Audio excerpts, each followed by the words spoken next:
Qul ya ayyuhal kafirun la a'budu ma ta'budun wa la antum wa la ana wa la antum wa la ana wa la antum. Kata limbang deh pohoannya teu biasa eta ge manehna culak cileuk bae keung meureun ngabejaan eueuh ceuk ake-ake saraka ya pohoan naon karanya kudu balik deui ya wala antum wala ana wala antum wala ana wala antum. Pamuda di tukang geus keketik bae jengkel meureunna ngagoak saurang di tukang pamuda lakum dinukum lakum dinukum waladdallin. Cek pamuda haruh dak amin deui bae.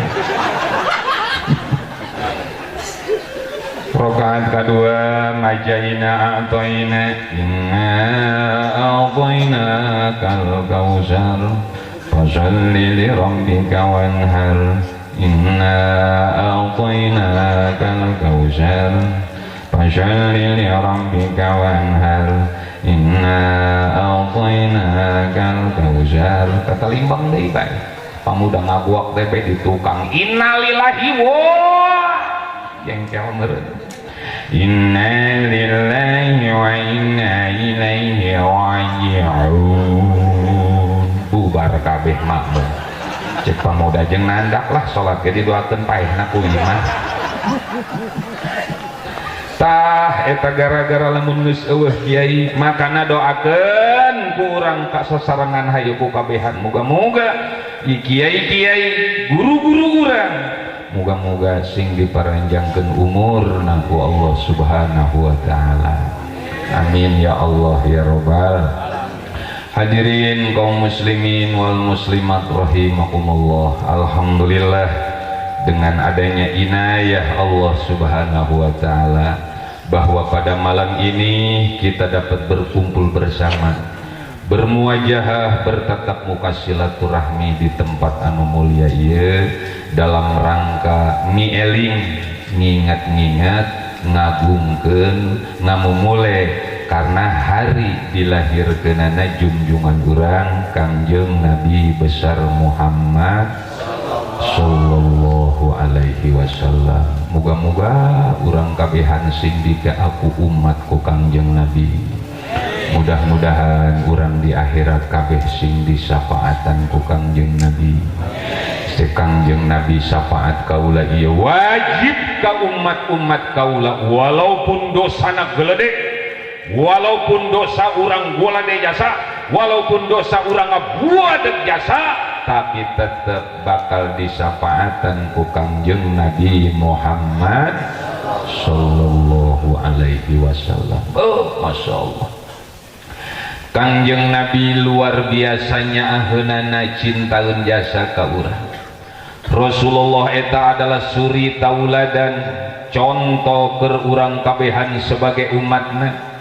Lamun urang ngaku cinta ka Kangjeng Nabi, jelema nu cinta ka Kangjeng Nabi pasti loba nyebutkeunana man ahabba syai'an aksara min zikrihi. Lamun urang cinta ka hiji perkara pasti loba nyebutkeunana. Lamun urang resep ka motor, ngepen ka motor, pasti nu diobrolkeun anu loba diobrolkeun beurang peuting mod. Bener eta bener. Urang resep ka HP, model HP nu kumaha resep ka HP, pasti anu loba diobrolkeunana HP. Pokona mah kitu, bila mana urang cinta ka hiji perkara pasti loba nyebutkeunana. Lamun urang cinta ka Kangjeng Nabi pasti loba nyebut Kangjeng Nabi. Tapi cinta ka Kangjeng Nabi nyebutkeun Kangjeng Nabi lain berarti Muhammad atuh lain. Tentu aya adabna, tentu aya cara-carana, berarti lobakeun maja sholawat. Ai sholawat loba ribuan jenis sholawat, ngabadeg sholawat mah jenisna loba jasa, neuk nu panjang aya, nu sedeng aya, nu pendek aya, mangga silahkan numpana baik, no penting urang bersolawat ka Kangjeng Nabi. Aya nu Allahumma sholli ala sayyidina Muhammad wa ala ali sayyidina Muhammad. Aya anu leuwih pendek deui disebutna sholawat Jibril sallallahu ala Muhammad sallallahu ala Muhammad sallallahu ala Muhammad. Aya sholawat kamilah, aya sholawat munjiat, loba jenis sholawat eta ribuan sholawat. Tak berarti lamun urang cinta ka Kangjeng Nabi lobakeunlah maca sholat Insya Allah mantap sholat ulah tinggalin ku 100 balik mah Insya Allah 100 balik yang telah loba moal kebel. Allahumma sholli ala sayyidina Muhammad wa ala ali sayyidina Muhammad. Allahumma sholli ala sayyidina Muhammad wa ala ali sayyidina Muhammad. Allahumma sholli ala sayyidina Muhammad wa ala ali sayyidina Muhammad. Atawa yang lebih pendek teh sallallahu ala Muhammad sallallahu ala Muhammad sallallahu ala Muhammad sallallahu ala Muhammad sallallahu ala Muhammad. Rizki ge bakal dilancarkeun digampangkeun ku Allah Subhanahu. Amin ya Allah ya Rabbal. Kangjeng Nabi eta tehubu dunia, Kangjeng Nabi eta teu cinta dunia. Kangjeng Nabi diriwayatkeun imahna ge henteu mewah, imahna ge henteu megah, imahna ge henteu gede, sederhana sekali imah Kangjeng Nabi mah. Laju eta Kangjeng Nabi saumur hirup can pernah sare di luhur kasur anu empuk, saumur hirup can pernah sare di luhur kasur. Kangjeng Nabi eta sarena cukup di pelapah daun korma. Ibu bapak Masya Allah, ketika hudang sare eta tapak daun korma sing jerepat dina pipi dina tonggong geus beda urang sare di samak lambit samak pandan pan sok aya tapak samak ngajeplok dina tonggong dina pipi dina leungeun. Bener teu bener? Eta Kangjeng Nabi sarena di luhur daun korma encan pernah saumur hirup encan pernah sare di luhur kasur anu empuk. Sehingga aya salah satu sahabat hiji waktu berkunjung ka imah Rasulullah sallallahu alaihi wasallam. Begitu berkunjung ka imah Rasul ningali Rasul keur sasarean di palapah daun korma amparna ge samakna ge sampai eta daun korma ngajepat dina pipina dina leungeunna tapak daun korma sampai sahabat berlinang mengeluarkan air mata. Cek sahabat, ieu sakieu jalma anu mulia, manusia nu pangmulya-mulyana, makhluk Allah anu pangmulya-mulyana, kekasih Allah. Allah cintaun jasa ieu ka Kangjeng Nabi tapi ningali kaayaan kahirupanana kos kitu sarena di palapah daun korma. Cek sahabat, ya Rasul kumaha lamun abdi mawa kasur ka dieu jeung paragi Rasul be cenah sare. Masya Allah. Dijawab ku Rasulullah, cek Rasulullah, ulah geus cukup kos kieu ge sebab dunia mah sakedeung, kesenangan dunia mah sementara. Manusia hirup di dunia ieu cek Rasulullah disepertikeun berjalan menuju hiji tempat anu sangat jauh. Urang misalkan di dia neuk lempang ka Tangerang, di dia neuk lempang ka Curug, laju datang ke tengah jalan urang capek, panas poe, neangan tangkal kayu anu rada iuh, nu rada loba daun anu gede, nyalan deh urang di hadapan tangkal kayu, nyiuhan ngaleungitkeun rasa lelah jeung letih, nyiuhan dina tangkal kayu. Apabila geus leungit rasa lelah, geus leungit rasa letihna, urang bakal hudang deui, bakal lempang deui sebab tujuan urang mah lain eta tapi neuk ka Curug. Urang di dunia neuk menuju akhirat. Ta dunia ieu disapertikeun urang ayeuna keur nyalan de di hadapan tangkal kayu anu gede, keur ngaleungitkeun rasa letih. Dunia bukan tujuan kita, tujuan urang adalah akhirat. Rasul mah henteu dicaritakeun beunghar, henteu sugih, henteu kaya, henteu beunghar, sederhana sekali. Di tengah-tengah kemiskinan Allah Subhanahu wa taala memberikan tawaran, wala saufa yu'tika rabbuka fatarḍa. Muhammad, maneh hayang naon coba ngomong, lamun maneh hayang sugi, hayang beunghar, hayang lubak libuk loba harta, pengen punya rumah mewah, pengen punya harta yang melimpah, ngomong Muhammad, Jabal Uhud ku aing dijadikan emas jeung maneh Muhammad. Bahkan seluruh kerikil-kerikil yang ada di kota Mekah akan saya jadikan intan mutiara buat kamu Muhammad jeung maneh Muhammad. Ditangtangan hayang naon bage ku Gusti Allah, kumaha Nabi ngajawabna, izan ya Rabbi la arda wa wahidun min ummati finnar. Sanajan abdi boga emas sagede gunung Uhud, sanajan abdi punya rumah yang mewah, harta melimpah, hidup berkesenangan, lubak libuk loba harta, tapi tetap hati abdi moal bahagia ya Allah, hati abdi moal bungah ya Allah, hati abdi moal senang ya Allah. Wa wahidun min ummati finnar, lamun umat abdi hiji saurang aya nu asup ka neraka. Hartina mah senang ge aing jeung naon, beunghar ge aing jeung naon, boga imah mewah ge jeung naon, sementara umat aing hiji aya anu asup ka neraka. Subhanallah, subhanallah. Berarti Kangjeng Nabi mah hookeun jasa, ulaheun jasa ieu urang kabehan aya nu asup kana, muga-muga urang kabehan sing jara di ahli surga. Amin ya Allah ya Rabbal, amin ya Allah ya Rabbal alamin. Masya Allah, Masya Allah. Tuluy hadirin anu mulia, di alam mahsyar sakabeh manusia geus bangkit ti kubur, dihudangkeun kabeh ti kubur. Sebab eta manusia engke dimulai zaman Nabi Adam sampai terakhir hudang deui kabeh dihirupkeun di alam kubur, teu kabayangkeun manusia seueurna. Sebab di alam mahsyar mah engke ieu imah teu aya, bangunan-bangunan teu aya, tatangkalan pohon-pohon teu aya, gunung teu aya, laut teu aya, bubulak teu aya. Oh, rata ieu dunya teh sarata-ratana. Manusia ti zaman Nabi Adam sampai terakhir hirup deui kabeh dihudangkeun deui ku Gusti Allah, teu kabayangkeun eta manusia seueurna.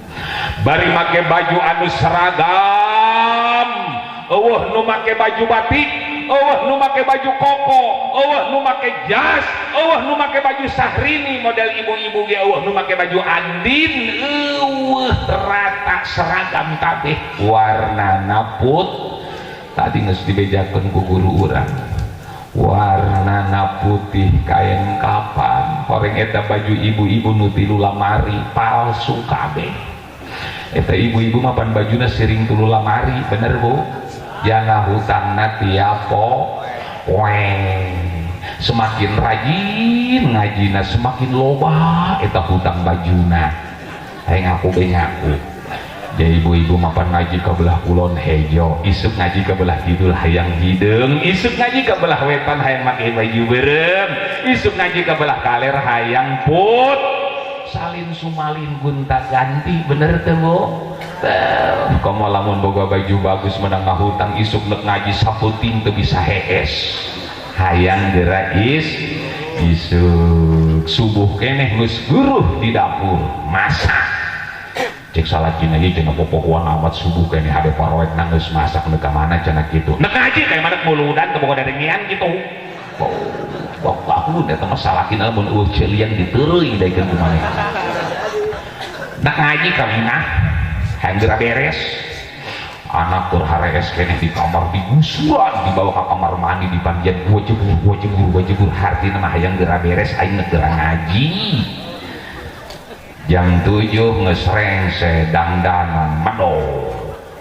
Jadi ibu-ibu menek ngaji medok, menek ngabesan medok.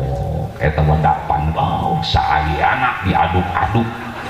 Ya ibu-ibu mapan wedak merek naon bae ge boga aya namanya. Open paket tiap poe pan sakekedeung paket. Nya pamajikan pan eueuh. Sebar duit Bang? 12.000 Pak. Sarakah aing ngambil 12.000 ka mana ya? Kayak urang karakeun ngedeng deui kieu. Paket teh ku juri ieu paket deui. Si nama kutang, besenok, beharam jadah doang. ampun aing mah masyaallah tilok kamol tilok nambah paket ungar nengit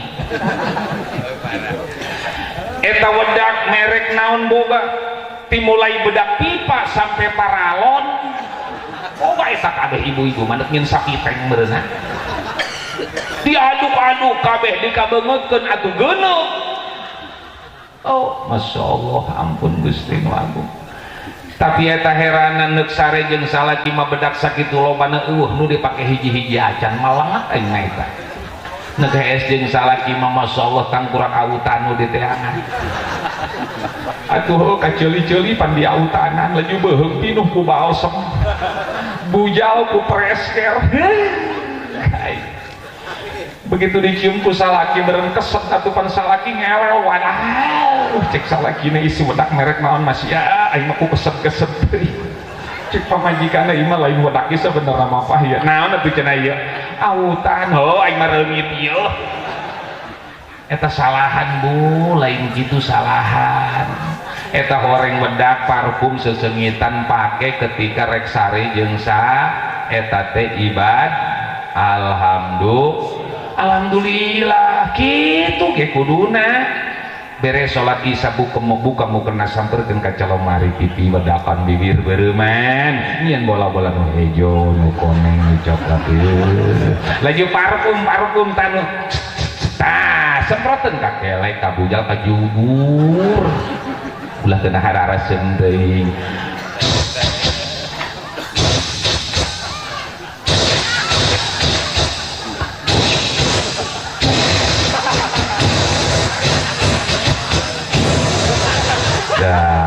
harus nama beda rada lobaan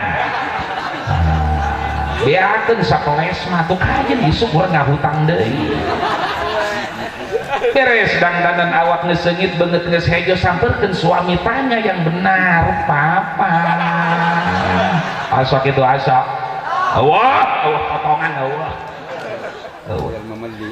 masyaallah Gusti nu agung Allahu akbar. Atuh aing meuli wedak mah teu menang tidak pan kudu bae biak wedak segala anu salaki mah tilok ngambean tilok batur bae nu ngambean mah tukang ojek Be masyaallah padahal mukbu eta horeng kos kitu ge ibad alhamdulillah komo deui dengikeun ieu salaki nginum caina menang nyadiakeun pamajikan nu kopi ke sesuai jeung permintaan salaki mah papa hayang ngopi diseduhkeun pah ulah kopi malah asana bapak geus seueur ngopi bae coba teh manis diseduhkeun teh manis disuguhkeun ka salaki diinum ku salaki masyaallah eta ganjaranana leuwih bagus tibatan puasa sataun kadenge ku ceuli kadenge aduh masalaki hayang ngopi lain disuruhkeun dicarekan eta aya naon cenah dak bapak dia tadi cenah gageroan bae nya hulu ku ararateul pareng tersesiaran putu bari ngarunggi lain papa tadi Jumat asa mangkok bae hulu ke tihang masjid aya dipikir-pikir horeng papa can ngopi aya geus ngopi mah pan sok brai deh hutang kadeuleu Masya Allah subhanahu aing mah naon deh cenah ku pentingan horeng hayang ngopi atuh neangan be sorangan ja lain semah imah-imah geus puluhan tahun incu ge geus teu kahitung tiba baheula ge eta kopi di tendeuna sok jeung uyah bae ngaredeng di dapur aya nu kitu aya nu mana sih Masya Allah horeng eta salaki nginum caina menang urang nyuguhkeun ganjarana lebih bagus tibatan puasa satahun alhamdulillah coba eta salaki lamun minum deui ngopi deui padahal sing beuki ngopi teh salaki tah gede ganjaranana kadua apabila salaki barang dahar menang nyadiakeun pamajikan dengekeun yuk salaki barang dahar menangnya diakeun pamajikan Pak nek dahar ye geus siap geus aya dahar salaki eta ganjaranana leuwih bagus tibatan haji dan umroh. Alhamdulillah pohara eta mah ganjaran biak kabeh kubikang sebenarnya mah. Masya Allah ima aya daik nyuguhan daharnya diakeun ka salaki lamun salaki bisnisna meledak dibere duit parah pakepuk nyuguhan lat tisu diangsung-angsungkeun lagi salaki keur dahar di baturan lagi make baju gitu manehna make kutang doang geus kiklik dek ku hareudang kenapa ku hareudang tapi giliran salaki boke bisnis mejus nyar duit hese komo corona kon kamari kos itunya salaki ngalumbuk pain di imah waduh asupan pindah nah hiji kana sumuh keluar ka jero monyong nu kadenge sora lawang doang keluar ka jero coplok engselna hiji kan geus sia tah. Ampun horeng eta nyuguhan kasalaki ganjaranna luar biasa Bu. Alhamdulillah Masya Allah Masya Allah Masya Allah moga-moga urang panjang umur kabehannya amin ya Allah ya Robbal amin ya Allah ya Robbal alamin. Kangjeng Nabi saumur hirup can pernah sare di luhur kasur anu empuk. Kangjeng Nabi saumur hirup can pernah heuai kasuran can pernah saumur hirup. Kangjeng Nabi saumur hirup can pernah ngimpi atuh nek ngimpi kumaha jan Nabi mah lamun sare ge matana doang hatena mah nyaring bae inget bae ka Allah Subhanahu. Urang malamun hees kebluk teu boga dedengean aya panciran kayak kucing boroblang atuh moal lilir-lilir acan bener teh bener tapi Nabi mah horeng sare ge matana doang hatena mah nyaring bae inget bae ka Allah Subhanahu. Makana Kangjeng Nabi can pernah ngimpi can pernah heuai saumur hirup subhanallah. Makana Kangjeng Nabi eta sanajan memang manusia tapi laisa kal basyari tidak seperti manusia biasa beda jeung urangnya dina segi fisik ge cenah horeng Nabi mah beda. Kangjeng Nabi diterangkeun teu jangkung teu pendek sedeng jangkung henteu pendek sedeng tapi eta Kangjeng Nabi sanajan teu jangkung teu pendek sedeng lamun ngaleut ke jeung jelema anu jangkungna 200 meter tetep Kangjeng Nabi mah leuwih luhur bae saeutik. Bila mana Kangjeng Nabi ngaleut ke jeung jelema anu jangkungna 170 cm tetap Kangjeng Nabi leuwih jangkung bae saeutik. Luar biasa Masya Allah Masya Allah beda fisikna ge jeung urang. Kangjeng Nabi mah diibaratkeun bal huwa yaqutatun diibaratkan intan mutiara sanajan segede pentul korek mahal hargana lamun dijual teh mah ai urang wan nasukal hajari urang mah diibaratkeun seperti batu kolar mah aya teu satrek mah teu laku ka duit. Bener teh bener batu kolar sapengki laku ta moal ulah-ulah sasiki sapengki moal laku lamun salos mah rada laku tah komo satrek mah tamakana urang lamun hirup hayang aya hargaan kudu berjamaah kudu ngahiji insya ulah sok masing-masing ulah sok pakia-kia ieu mah hirup menyendiri be sorangan teu campur ke jeung batur woi urang mah batu kolar moal laku sia dijual hiji moal kecuali Kangjeng Nabi intan mutiara sanajan segede puntul korek mahal hargana. Mudah-mudahan urang kabehan ngahijinya amin ya Allah ya Robbal.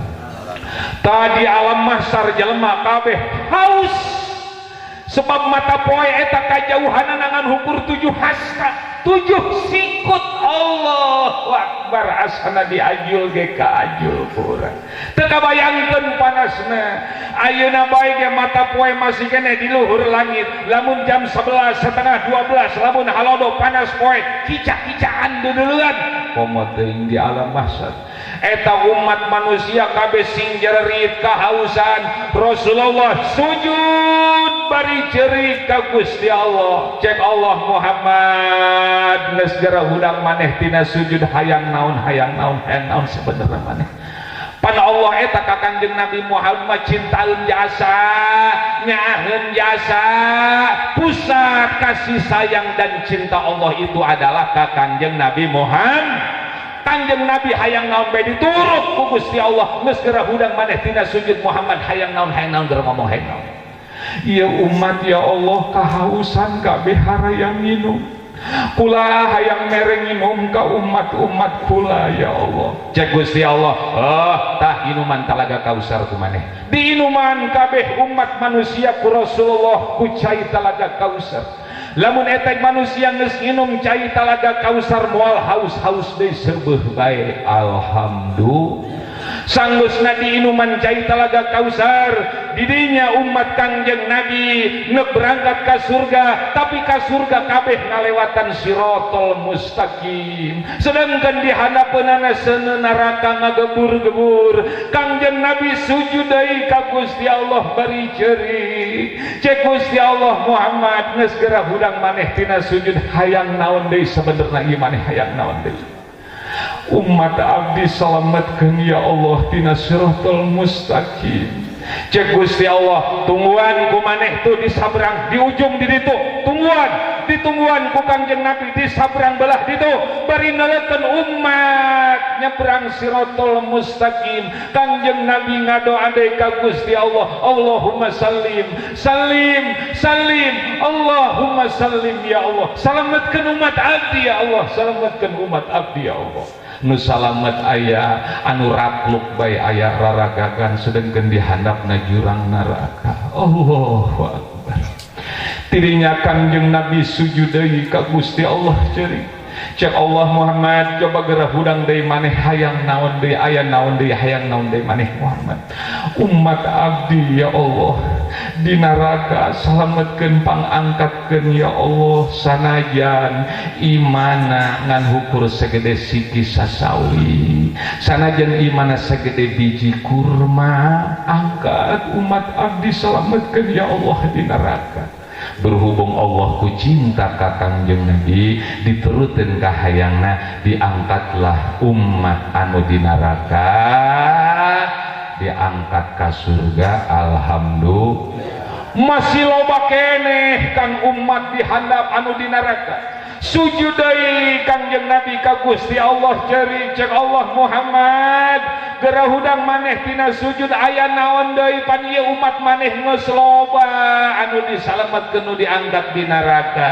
Henteu ya Allah, umat abdi anu di neraka salametkeun angkat ya Allah, walaupun imana segede siki sasawi segede siki gandum, angkat ya Allah, salametkeun umat abdi ya Allah.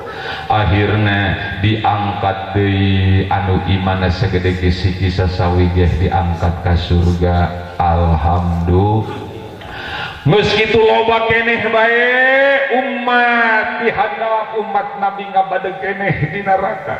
Sujud deui ka Gusti Allah cerik deui. Cek Allah aya naon deui Muhammad. Ieu umat maneh geus miliaran geus triliunan anu diangkat di neraka disalametkeun ku kaula. Henteu ya Allah, ieu umat abdi anu di neraka salametkeun ya Allah, sanajan teu boga amal, sanajan teu boga amal soleh, sanajan teu boga amal ibadah, tapi dina hatena aya la ilaha illallah, salametkeun umat abdi angkat di neraka ya Allah. Akhirna eta umat Kangjeng Nabi sanajan teu boga amal soleh, tapi dina hatena aya la ilaha illallah, dengan syafaat Kangjeng Nabi, dengan permohonan Kangjeng Nabi mohon ka Gusti Allah, diangkat disalametkeun di neraka. Alhamdulillah. Makana cek Kangjeng Nabi saha jelema anu mawa la ilaha illallah dakhalal jannah, abus ka surga. Amin ya robbal.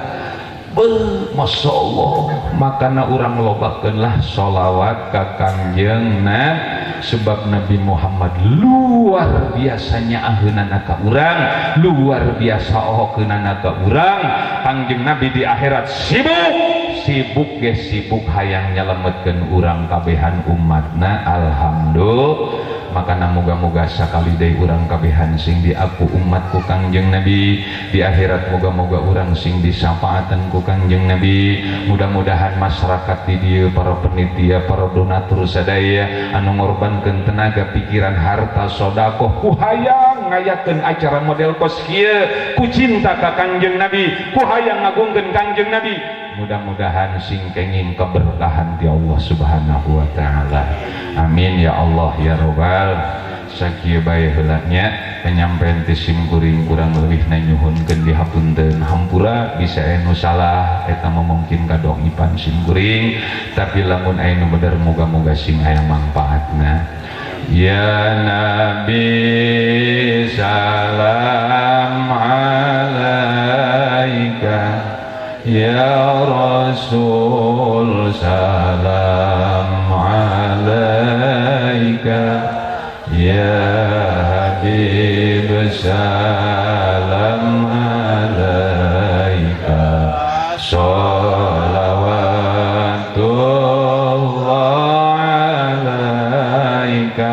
Allah ya Nabi salam alaika, ya Rasul salam alaika, ya Habib salam alaika, salawatullah alaika.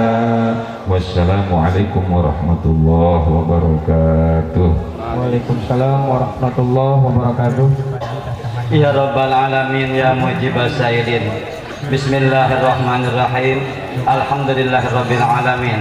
Allahumma shalli ala Muhammad tibil qulubi wa dawaiha wa afiyat abdani wa shifaiha wa nur absari wa diyaiha wa ala alihi wa sahbihi wa sallim. Allahumma lakal hamdu kal mustaqan antal musta'an wa la hawla wa la quwwata illa billahil azim. Allahumma antas salam wa minkas salam wa ilaika ya'udu salam, fahayna rabbana bisalam wa dakhilna jannata darussalam. Tabaraka rabbana wa tayyadaka birahmatika ya arhamar rahimin. Salli wa sallim ala jamil anbiya'il mursalin walhamdulillahi rabbil alamin. Wassalamualaikum warahmatullahi wabarakatuh. Waalaikumsalam warahmatullahi wabarakatuh. Terima kasih kepada Syekh Al Mukarram Al Ustaz Ahmad Ghazali